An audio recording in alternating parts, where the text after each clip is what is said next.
कहानी की शुरुआत हमारी फीमेल लीड रिन से होती है, जो एक फैशन ब्रांड की सीईओ है। जब वो ऑफिस पहुंचती है तो वहां उसके आने का सुनकर भागदौड़ मच जाती है, जिससे हमें पता चलता है कि उसके एम्प्लॉयज उससे बहुत डरते हैं। वो एक मीटिंग रखती है जहां पर सब उसे अपने डिजाइन्स दिखाते हैं, लेकिन उसे किसी का भी आइडिया पसंद नहीं आता क्योंकि सब ने एक दूसरे के डिजाइन्स को कॉपी किया हुआ था और रिन को ये बात बिल्कुल पसंद नहीं। इसीलिए वो सबके डिजाइन्स को रिजेक्ट करते हुए नए आइडियाज लाने को कहती है जो यूनिक हों और सबको पसंद आए। अगले सीन में हमें कहानी का मेल लीड रे दिखाया जाता है, जो एक स्विमर है। वो स्विमिंग के मुकाबले में जाता है और कंपटीशन जीत भी जाता है। इसके बाद वो अपने दोस्तों के साथ खड़ा बातें कर रहा था जब बहुत सारी लड़कियां आकर उसे चिपकने लगती हैं, क्योंकि वो शर्ट के बिना बहुत हैंडसम लग रहा था। जैसे ही लड़कियां उसके करीब आती, उसे छूती हैं, तो रे को ऐसे लगता है जैसे उसके शरीर में करंट लग गया हो। रे की हालत खराब होते देख उसके दोस्त ग्रे और टॉप लड़कियों को उससे दूर करते उसे शर्ट पहनाकर वहाँ से ले जाते हैं। रे के ये दोनों दोस्त ऐसी सिचुएशन में उसका बहुत ख्याल रखते हैं। टॉप वहाँ से जाने लगा था तो रे को उसके बैग पर एक डिजाइन नजर आता है, जिसको देखकर वो फ्लैशबैक में चला जाता है जब वो बचपन में एक पार्क में गया था और वहाँ एक लड़की बेंच पे बैठी ऐसा ही डिजाइन बना रही थी। अचानक वहाँ बारिश होने लगती है तो रे अपना छाता खोलकर उस लड़की के पास जाता है। उसी वक्त रे पर आसमानी बिजली गिरती है, जिस कारण वो बेहोश हो जाता है। वो लड़की उसे लेकर फौरन हॉस्पिटल जाती है और उसका ट्रीटमेंट स्टार्ट होता है। जैसे ही डॉक्टर रे को टच करता है तो रे को उस डॉक्टर के 24 घंटे में किए हुए सब कामों का पता चल जाता है।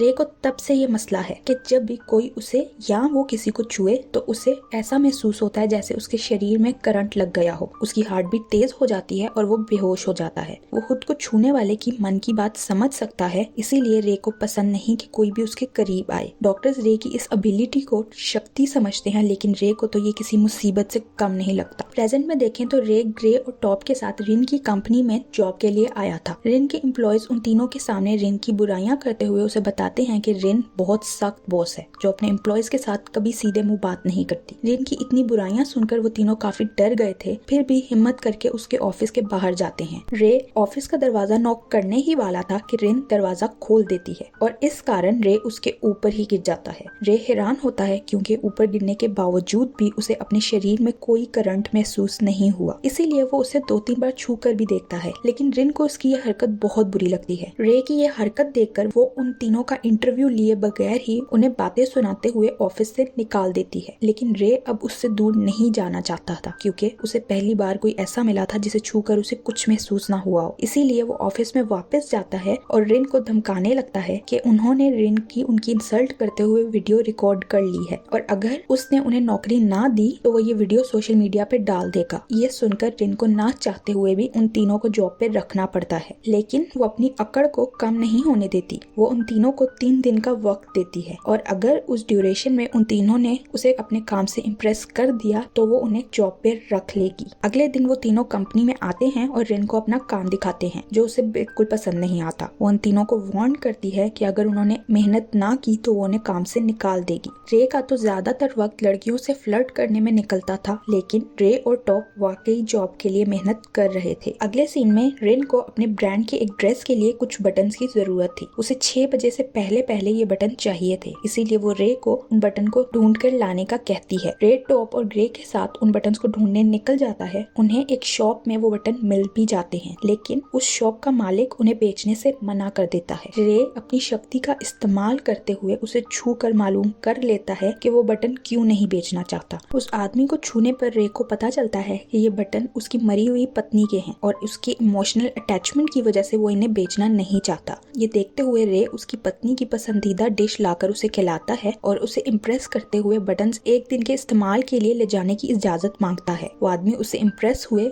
बटन्स ले जाने देता है। अगले दिन रे रिन के साथ आकर उस आदमी को न सिर्फ वो बटन वापस करता है बल्कि उसके जैसा एक और बटन भी देता है, जिस पर वो बहुत खुश हो जाता है। अगले दिन रिन के ऑफिस में उसकी बॉस आती है, जो उसे एक एम्प्लॉय को फायर करने पर डांट रही थी, जिसे रिन ने सही काम ना करने और बदतमीजी करने की वजह से जॉब से निकाल दिया था। रिन वहाँ से निकलकर ऑफिस में आते हुए अपने एम्प्लॉयज को कहती है कि कोई भी उसे तंग ना करे। रे को जब ये पता चलता है तो वो रिन के ऑफिस में जाता है और उसे पहले दवाई देता है, क्योंकि उसने अपनी शक्ति की मदद से पता चला लिया था कि रिन की तबीयत ठीक नहीं है। रे के दवाई देने पर वो बहुत हैरान होती है। रे उससे परेशान होने का कारण पूछता है तो वो बताती है उस एम्प्लॉय ने फायर होने के बाद सोशल मीडिया पर कंपनी के खिलाफ एक पोस्ट की और शर्त रखी है कि रिन उससे माफी मांगेगी तभी वो पोस्ट डिलीट करेगी। रिन रे के सामने उस एम्प्लॉय को कॉल करके उससे माफी मांगती है तो रे को उसके लिए काफी बुरा लगता है। अगले दिन रिन ऑफिस आती है तो उसे पता लगता है कि एक एम्प्लॉय जेनी रोज की तरह आज भी लेट आई है। वो जेनी को बातें सुनाकर अपने ऑफिस चली जाती है। रिन के जाने के बाद जेनी रोने लगती है। रे उसे टिश्यू देने के बहाने उसका हाथ पकड़कर अपनी शक्ति की मदद से पता लगा लेता है कि वो लेट क्यों आती है। फिर वो ऑफिस में जाकर रिन से पूछता है तुम अपने एम्प्लॉयज के साथ इतनी सख्त क्यों हो। तो वो कहती है कि काम निकलवाने के लिए ऐसा करना पड़ता है। उसकी बात सुनकर रे उसे बताता है कि जेनी को रोज ऑफिस से पहले अपने बीमार बॉयफ्रेंड को हॉस्पिटल देखने जाना होता है। उसके बॉयफ्रेंड की सर्जरी होने वाली है जिसके लिए जेनी को पैसों की सख्त जरूरत है और वो इसके लिए काफी मेहनत भी कर रही है। रेन उसकी बातें सुनकर हैरान थी कि रे को ये सब कुछ कैसे पता चल जाता है। शाम को टॉप रेन को सेल होने वाले कपड़ों की लिस्ट दिखाता है और साथ ही उसे बताता है कि यहाँ कुछ ऐसे कपड़े भी हैं जिनमें थोड़ा सा नुक्स है। टॉप उसे कहता है हम ऐसे कपड़े किसी जरूरतमंद को दे देते हैं, लेकिन रेन वहाँ काम करने वाले एम्प्लॉय पेन से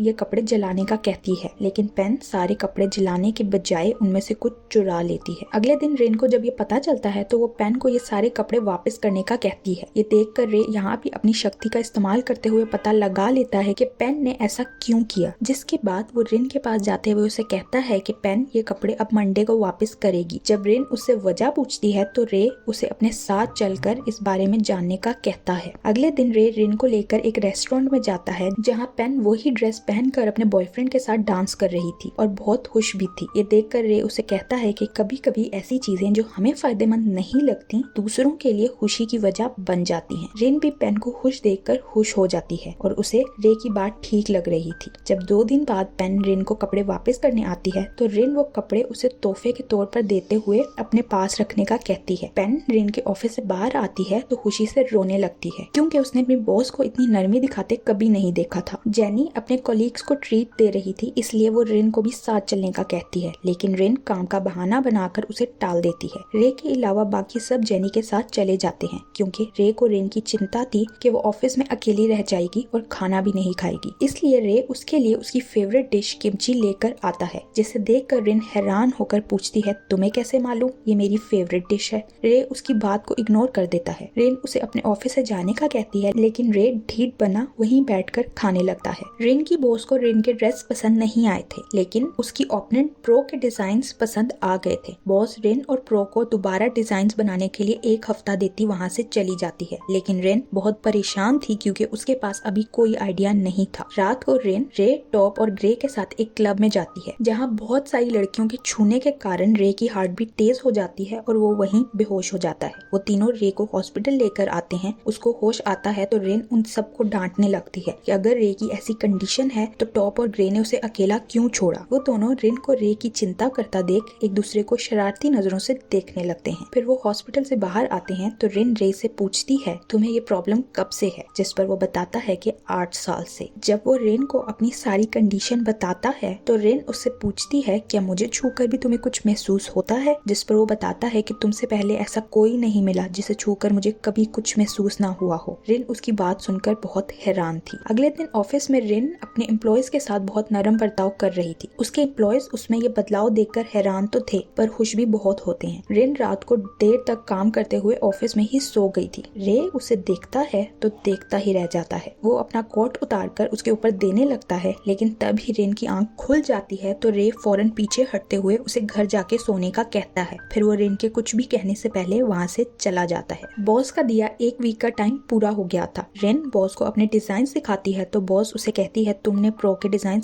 कॉपी किए हैं, जिस पर रिन काफी हैरान और गुस्से में थी क्योंकि वो कभी भी किसी के डिजाइन कॉपी नहीं करती। दूसरी तरफ रे डॉक्टर के पास अपना चेकअप करवाने जाता है तो डॉक्टर उसे बताता है तुम्हारी हार्ट बीट बहुत तेज हो रही है, इसीलिए दूसरों को ज्यादा छूना मत वरना तुम्हें दिल की बीमारी भी हो सकती है। रिन अपनी बॉस से कहती है मैं अपनी टीम के साथ नए डिजाइन तैयार कर ले आऊंगी। फिर वो बाहर आकर प्रो को बातें सुनाती है जिसने उसके डिजाइन कॉपी करके पहले बॉस के सामने प्रेजेंट कर दिए थे। रिन की बातें सुनकर वो रोने का ड्रामा करती है क्योंकि रे, टॉप और ग्रे ये सब देख रहे थे। रिन के वहाँ से जाने के बाद रे प्रो के पास जाते हुए उसे टिश्यू देने के बहाने उसका हाथ पकड़ लेता है ताकि सच जान सके। वापस आकर वो टॉप और ग्रे को बताता है उसने हमारे वो डिजाइन कॉपी किए हैं जो हमने स्क्रैप बुक से फाड़ कर डस्टबिन में फेंक दिए थे। प्रो ने वो डिजाइन डस्टबिन से निकाल कर कॉपी किए और उन्हें पहले पहले बॉस के सामने प्रेजेंट कर दिया, इसलिए बॉस ने रिन को बातें सुनाई। रे की बातें सुनकर टॉप प्रो के पास जाता है और उसे कहता है कि तुम बॉस को जाकर सच बता दो, लेकिन वो टॉप को ही धमकाने लगती है कि अगर रिन को इस बारे में पता चल गया कि डिजाइन की कॉपी डस्टबिन में तुमने फेंकी थी तो तुम जॉब से हाथ धो बैठोगे, इसीलिए अपना मुंह बंद रखो। उसकी बात सुनकर टॉप बेचारा अपना सा मुंह लिए वापस आ जाता है क्योंकि वो अपनी जॉब से हाथ नहीं धोना चाहता था। शाम को रिन घर वापस जाने लगती है, लेकिन रे उसका मूड ठीक करने के लिए उसे बीच पर ले आता है जहाँ वो दोनों वाटर सफरिंग करते हैं। लेकिन इसी दौरान रिन पानी में गिर जाती है तो रे उसे पानी से निकालता है, लेकिन उसके शरीर में पानी चला गया था, इसीलिए वो बेहोश हो जाती है। रे उसके शरीर से पानी निकालते हुए उसे होश में लाता है, जिस पर रिन रे को हक कर लेती है। फिर ऑफिस वापस आकर वो अपनी टीम के साथ अपने नए आइडियाज पर काम करती है। रिन अपनी टीम को रात को घर जाने का कहती है, लेकिन कोई भी उसे अकेला छोड़कर जाने के लिए तैयार नहीं था क्योंकि रिन ने अगले दिन बॉस को अपना काम दिखाना था। इस बारी भी प्रो रिन से पहले बॉस को अपने डिजाइन्स दिखा देती है। फिर रिन की बारी आती है जिसने इस बार बहुत अच्छा काम किया था और उसने कंप्यूटर के बजाय अपने डिजाइन्स खुद और अपने एम्प्लॉयज को पहना कर प्रेजेंट किए थे ताकि कोई कॉपी ना कर सके। रिन सबसे पहले